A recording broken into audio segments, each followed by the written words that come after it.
In one of my last videos, I said that you should believe in Christianity because it's verifiable. You shouldn't find a religion and do that just because you like it. You should find a religion and follow it, do it because it's true, and Christianity is true.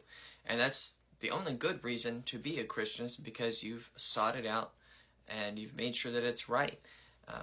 Anyway, I got a comment on that video from Sam Sunshine 6 that asked me to be more specific and to explain the process for how non-Christians can be in contact with Yahweh in order to verify that it is true. Well, I feel like there is a assumption behind this comment that in order for Christianity to be verified, you need to somehow hear God's voice. I don't know if this is what Sam Sunshine 6 is really getting at here. I certainly don't think that that is the part that is verifiable, because God, throughout history, even in the Bible, never audibly or spiritually communicated with every single person that believed in him and followed him and did his will and all of those things. What God did do is he stepped out of eternity and came into history in the man of Jesus. And Jesus made a lot of claims about not just, how to live a good life, but he said he was God. And he was killed because he said he was God. And then he came back to life. And I think there are some really solid historical arguments that support the fact that Jesus really was resurrected from the dead. We know, for instance, that Jesus was a real person and he died by Roman crucifixion. Now, there are some TikTokers out there.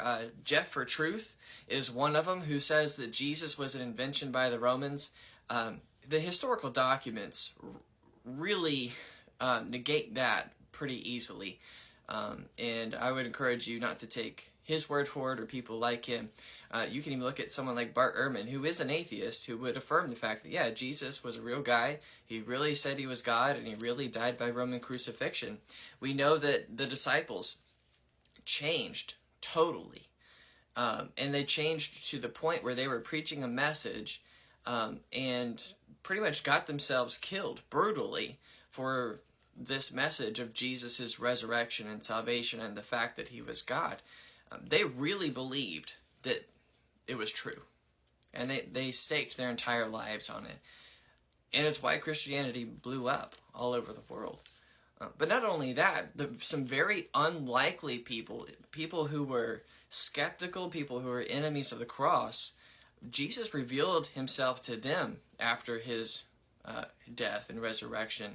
And it changed their lives. People that really, they should have remained enemies of the cross. One of them being Saul of Tarsus, who was a Pharisee. He says he was zealous for God, and to the point where he was persecuting and killing Christians. He was trying to stop this movement. And in the end, because Jesus revealed himself to Saul, he became one of the movement's greatest speakers and evangelists and preachers all over the world. Or think of someone like James, who was the brother of Jesus. The New Testament's very clear that he was a massive skeptic of his brother until he came back from the dead. And I mean, think about it. If your brother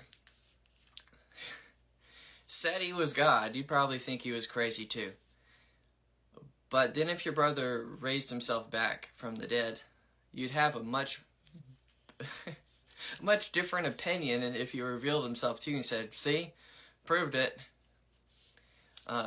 So I think if you will look into the historical sources that way, moving in this direction, I'm what's called an evidentialist. You really have to deal with the fact is, did what the New Testament say about Jesus, did this really happen? And what are the implications of that? Now, you may walk away from it saying, well, I tried to verify it, but instead I'm not convinced. I can't give you a silver bullet argument, but by verifiable, I also mean it's falsifiable.